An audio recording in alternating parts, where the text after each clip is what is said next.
Good morning, everyone. I hope you're having a good time working from home. Personally, I hate it. There's something about being in an office space that just focuses my mind, but at home there are so many distractions. But anyway, here's another distraction. So I'm supposed to be doing all this work and I can't focus because I've got some things I want to get off my chest. So allow me to borrow your ears for a few minutes so that I can get these things off my chest. Okay, so let's talk a little bit about the coronavirus. And as much as the coronavirus is a catastrophe, I mean, thousands of people have died because of it in the world, and thousands more, unfortunately, are going to die unless if we get a solution to this very quickly. Thousands are in the process of dying as we speak. There is some good news as well, with cases where people are being treated and making full recoveries from the coronavirus. But there's more bad news than good. I mean, just this morning, I saw an article that said, hey, don't be under the illusion that young people won't die from the coronavirus, because a 34-year-old doctor, I forget where in the world, has died from the coronavirus. A 34-year-old. Now that guy his age isn't far from my age. How old am I? 20. I'm turning 27. I'm not 27 yet. I'm going to be 27 in a few months. So I'm 26. I always have to think hard when people ask me my age. But anyway, so he's not too far from me in terms of age. Oh my goodness, I just touched my eye. But I did wash my hands with soap. So my eyes are safe and I'm safe. Don't worry about me. Okay. And I also, this morning, my friends in the Eastern Cape told me about, there's a radio station in the Eastern Cape here in South Africa called Umhlobo Wenene FM. And on that radio station, they interviewed a young, I forget his name, I think his name is Lunga. I forget his name.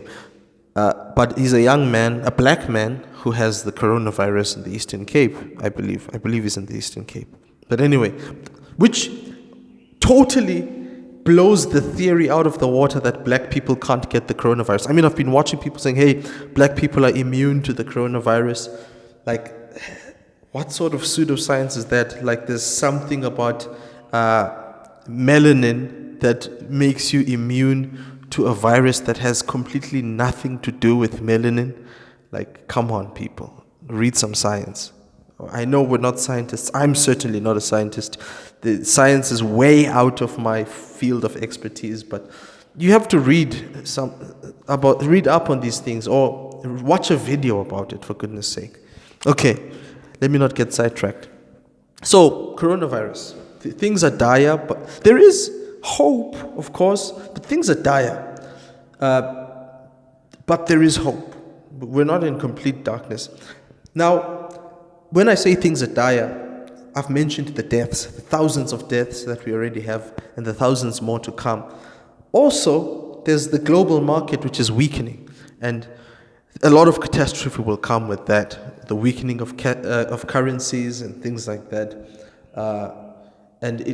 I don't know. I'm not an economist. I'm not going to make any predictions about the market. What do I know about the market? So, but my guess would be inflation, right? Would be a thing, right? I mean, I could be wrong. Like I said, I'm not an economist. But in primary school, we were always told about inflation as a thing that happens when the value of the rand goes down. And I believe that as markets continue to weaken, currencies should also weaken, right? And if currencies weaken, then currencies are weak. Like, there's less that currencies can do in terms of purchasing goods, and so you'd need more money to buy something than you would have needed before. I don't know. I'm not an economist, so I could be totally wrong about that. I am a student of theology, and I will rather stick to the theological side of things and how they can speak to us in society. But before we get there, let's continue to paint this picture a little bit. So, by virtue of the fact that markets are weakening because of the coronavirus, I believe this virus is creating an occasion for us to reconsider the structure of the global economy, because currently our global economy is predominantly capitalist. And I have some problems with capitalism. Some is a euphemism, an understatement. I have many problems with capitalism. I think one of my biggest problems with capitalism is that it promotes self-preservation, selfishness, even at the expense of the masses. One of my friends on Facebook shared an article about how rich people are going to be buying, what are those things called? Was it ventilating machines or breathing machines? I don't know what those things are called, but anyway, but it's a catastrophe. They assist with breathing, respiratory machines or something like that. Oh my goodness. Yeah, but you people are very intelligent and you know what I'm trying to articulate here. So, and the problem is that hospitals are already in short supply of these machines. So if rich people are going to be buying these, when hospitals need access to those, and they have access to these as individuals, what are the many sick people who are brought to these hospitals because of the coronavirus and are at the last stage of the coronavirus's activities in their bodies, where they're having trouble breathing? Well, what are they going to do if they get to a hospital and we're out of those machines, we tried to order some and they're finished? What are they going to use? How are they going to live? How are they going to survive? And there are these rich people in our world. I'm not saying all rich people, but these are rich people who are doing this, who are not thinking about the good of the rest of the societies they live in, but are thinking in terms of self-preservation. And that self-preservation, in many cases, is why they got rich in the first place. That selfishness, that lack of care for the other is why they have money to begin with. That's the problem I have with capitalism. It rewards selfish acts of self-preservation, even if it means the commodification of other human beings, turning human beings into a means to an end, turning the land into a means to an end. I mean, the land has become a commodity. The earth has become a commodity, a way of making money, a way of producing capital. And that's a problem, because in many cases, even in our discourses about what's that word again? Expropriation without compensation.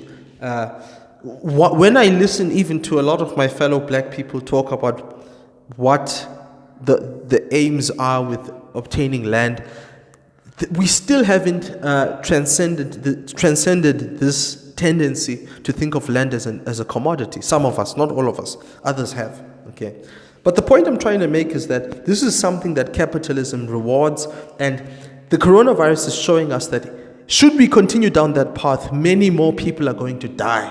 In order for us to survive, we can't live and think in terms of self-preservation.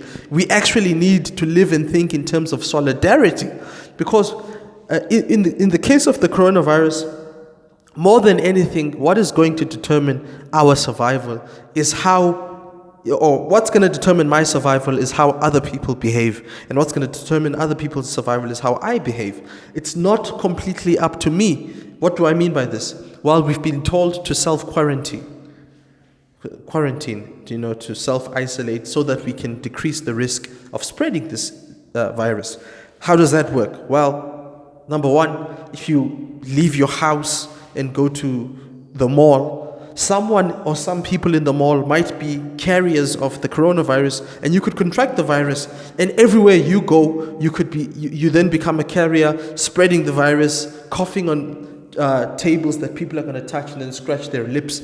And so it works when we think for each other that, hey, I haven't gotten tested or anything from the coronavirus, but for all I know, I could be carrying this virus with me. So for the good of my society that I live in, let me stay indoors and self-isolate so that I can decrease the risk of spreading this to elderly people whose immune systems are more compromised, or people with sicknesses which weaken their immune systems, like HIV, for example. You know what I mean? I'm saying the coronavirus is exposing that we need solidarity. We need to think for each other, which is something diametrically opposed to capitalism. Because amongst other things, capitalism rewards selfishness and self-preservation and stepping on people's heads to get to the top. And it rewards these two classes of rich and poor, where the rich become rich because the poor become poor. And that there can't be such a thing as being rich if there's no such thing as being poor. You know what I mean? So, yeah, this coronavirus does create an occasion for us to rethink the way we do things in the world. And that gets me thinking of the prophetic words of Jesus. Maybe before I say something about the prophetic words of Jesus in the New Testament, let me also say, if anything, what I've just mentioned about the need for solidarity, it sort of undermines the nation state. You know, it sort of shows that our salvation is not going to come from who we vote into power in this country. Our salvation, if you'll allow me to use this very theologically loaded word, our salvation rests in our own hands and in terms of our interpersonal relations. If we care enough about each other not to expose each other to risk, then we will survive this crisis, or we drastically increase our chances of surviving this virus and overcoming it. It's not putting whoever is the president, Cyril Ramaphosa in our case, it's not putting him at the head of state that's going to save us. It's not getting the ANC out and putting the EFF in that is going to save us. It's not no national party can save us from this. That's one thing I think the coronavirus is creating an occasion for us to reflect on. We are going to be saved by individually deciding to care about our neighbors, to care about our fellow South Africans, and to actually act with with the good of society in mind, rather than individualistic good. You get what I mean? So, if we can create solidarity amongst each other, we don't need a big other to come through to save us. Be it the state or what have you, or be it the state or classically theistic views about God. By the way, in my previous video, I mentioned that an alternate view of God would be to turn to God's weakness. And maybe I'll elucidate that more in future videos. But if you turn to God's weakness, you step away from viewing God as a big other who's going to come down through the sky and crush the heads of our enemies, the coronavirus in this case, amongst other things, and save us, take us up to the sky in safety. But Jesus crucified as if that's a revelation of God, it means God is down here with us and on a cross right next to us and in the same boat that we're in. And that means that we have solidarity with God in suffering. So solidarity is the way forward. Solidarity with each other. Solidarity with God in the situation that we're in. I'm going to talk more about that in future videos. That's not entirely where I want to focus today. But I've already said that this coronavirus creates an occasion for us to think of an alternate way for the world to be in terms of capitalism, because of the drop of the market-driven society the market is weakening. The global market is weakening. I'm no economist, but the global market weakening will most probably impact badly on the rand, and I'm sure it already has.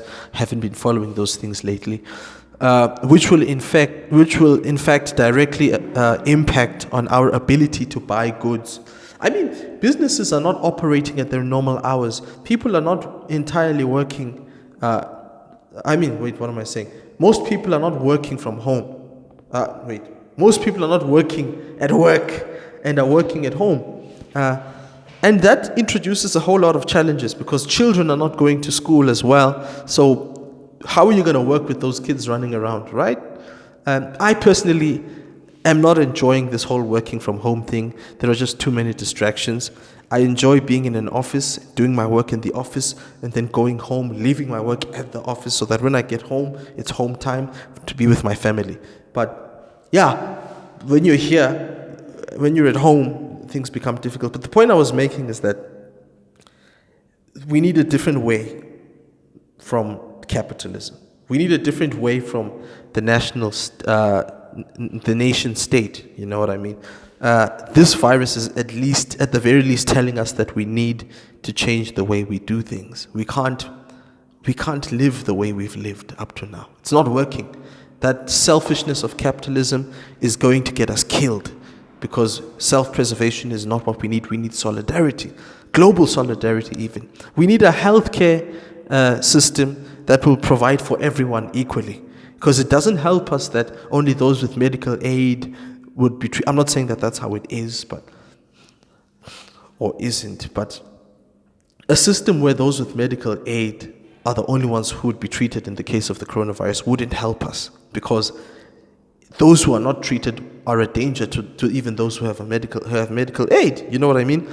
The coronavirus is showing us that we need something that will help everyone so that we can all survive. The individual will not survive if others do not survive, and others will not survive if the individual is not taken care of, the unfortunate individual who doesn't have money. You know what I mean? So, and this can be, why should this only exist in order to address the coronavirus? Why don't we continue with that even, let's say, God willing, after the coronavirus, when we've defeated the coronavirus? You know what I mean? And continue with free healthcare, equal healthcare for everyone. You know? But anyway, and it has also exposed an alternative, as I've already mentioned, to the nation state. These alternatives to the way the world can be get me thinking about Jesus. So I'm going to spend the last few minutes talking about something I've been reading from the Gospel of Luke in the New Testament. And in case you're not someone who's read much of the New Testament, or has read the New Testament but maybe isn't so sure how I'm going to go about this, Jesus in the New Testament, as I mentioned in my previous video, is basically contrasting this world to the way the world could be if God was the one who was in charge and not Caesar. So the kingdom of God is an alternative to this world. The kingdom of God is not a heavenly thing. It's your kingdom come on earth. Your will be done on earth as it is in heaven. You know what I mean? That's the kingdom of God. It's something that must happen here on earth, but it's a different way for the world to be than how it currently is. It's a different version of this world, a more just version of this world. So it's an alternative, and we're already looking for alternatives to how the world currently is in terms of capitalism and the nation state, amongst other things. So why not turn to what Jesus calls the kingdom of God and see if there isn't anything we can glean from that, or learn from that, or even apply in that. So what is the kingdom of God, and how can it help us in terms of thinking about the future of the world and even the future of South Africa? Well, in the Gospel of Luke chapter 12, Jesus, if you read from verse 13 to maybe verse 21, something interesting happens. There's a chap who rocks up to Jesus and says, "Yo, Jesus, my brother does not want to divide the inheritance between us equally and fairly. Could you maybe sort this out for me?" And it's like, dude, who made me the arbitrator between you and your brother? But anyway, since you ask, here's a parable for you. So Jesus gives this man a parable, and the parable goes something like, and this parable criticizes something that we see capitalism rewarding. It criticizes the act of hoarding, the act of self-preservation at the expense of the other. Kind of like these hoard buyers who are hoarding all the toilet paper and panic buying all the toilet paper and hand sanitizers and leaving nothing for others. But anyway, he criticizes it by saying, so this guy in the parable works hard and gets land and builds storerooms and builds barns to store all his crops and everything. And he's like, I'm going to enjoy this by myself. I'm not going to share any of this with anyone. Then God is like, you idiot. You're going to die tonight. And what good was it to hoard all of that for yourself? Who are you going to leave it with? All of these things mean nothing if they are only for yourself, because that's not what they were there for. Okay, maybe that parable didn't hit home, or at least my explanation of it didn't. But Jesus then goes on to say some interesting words that we like to spiritualize, but they're very political in a sense, or socio-political. It's like social justice of some sort.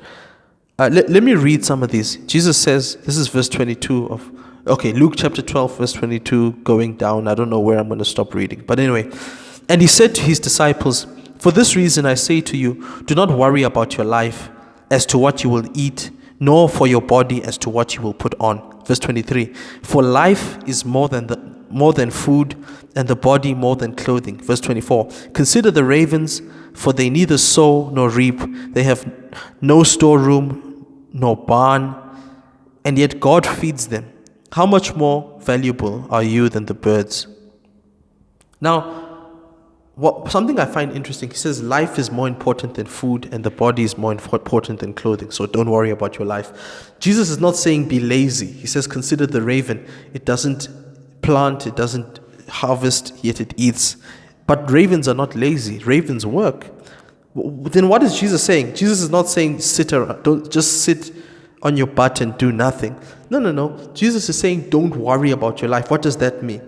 Well, in capitalism, most of us in South Africa are participating in the capitalist system by virtue of having jobs. Well, I don't know if most of us have jobs in South Africa, but even those of us who don't have jobs participate. So those who have jobs work long hours. Most of your week is spent at work, and you spend that time at work to make money. Then you use that money to buy things that you need to survive. That's participating in capitalism. And people don't participate in capitalism because they're fans of capitalism. No, they participate in capitalism because they're fans of staying alive. So in the current structure of our society, participating in capitalism is a way of staying alive. Probably the only way we know of to stay alive in the current structure of our society. So people are being this way to survive, basically, most people in this country. But Jesus is saying, hang on, but you're putting the cart in front of the donkey here. By priority, because people go and work long hours, take extra shifts or whatnot, focus so hard on work, a lot of them isolate themselves from their family members and their friends. And what was the point of working hard to make money to preserve your life if you cheapen the quality of your life by isolating the people that make life meaningful in the first place? In other words, a good way to illustrate this is you're selling your car so that you can buy fuel. You know what I mean? The point of making money and having food is so that you can enjoy the finer things of life, having children or having a relationship with your family and your friends. But you're sacrificing all of that so that you can self-preserve. And no, that's not life. Life is more important than self-preservation. Life is more important than food. Your body is more important than self-preservation.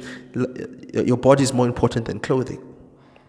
That's pretty much what Jesus is saying. This is an alternative to capitalism. I can't read all of these verses. He makes another example with the lilies of the field. But the point that he's making with the ravens and the lilies of the field is that God has already created a system which provides for every need that everyone has. I mean, think about it. Did you know that the world currently is producing enough produce to nourish and to feed every single living organism in this world? Not just humans, animals included. Yes, there are parts of the world which are deserts and you can't grow much there, but importing and exporting is not a foreign concept. The world is producing enough to feed every single mouth on this planet, which means the problem of hunger in the world and starvation is not a problem of a lack of resources, but it's a problem that is created by capitalism, because your access to food is determined not by the existence of food, but by acquiring capital. You have to have capital to access food, which is already there. I mean, let's bring it to the South African context. The country has enough land for every single South African to live and to survive, and to more than survive, to enjoy life. And the country, look at what farmers are producing collectively in this country. There's enough produce to feed every single mouth in this country. Yet there are poor people and beggars when you're driving on the street. Hunger is not a problem of the lack of food. It's a problem of the lack of money. It's a problem that exists because of capitalism in our current world. You know what I mean? Self-preservation. It's not that things have to be this way because of a natural lack. Let me read a few more verses which elucidate this point, then we'll close off this video. Jesus then says, but seek his kingdom, and these things will be added to you. Don't prioritize self-preservation. Instead prioritize the kingdom of God. The kingdom of God is this society where people live in solidarity with each other and care for each other rather than themselves. When you care for the other, you create a world in which you yourself will exist. So when you seek the kingdom of God, this society that brings us together in solidarity, instead of seeking your self-preservation, these things will be added to you as well. Self-preservation will also be added to you. Let me read the last few verses. Verse 33. Sell your possessions and give to charity. Make yourselves money belts which do not wear out, an unfailing treasure in heaven, which no theft comes near, no moth destroys. For where your treasure is, there your heart will be also. So sell your possessions. Jesus didn't only say this to the rich young ruler. Give up on self-preservation. Give up on capital. Don't be a slave to capital. Give it all up, and let's join hands in the sort of solidarity that the coronavirus is forcing us to have, where we think of each other over ourselves as individuals. And when everybody is doing that which benefits the whole community, we survive. That's the only way we're going to beat the coronavirus. If we join hands, not literally, don't touch each other right now, you're going to spread the virus. But we need to care for each other and think for each other and not put each other in danger. That's what Jesus is saying. We'll talk more about this in future videos. Enjoy your day. Adios.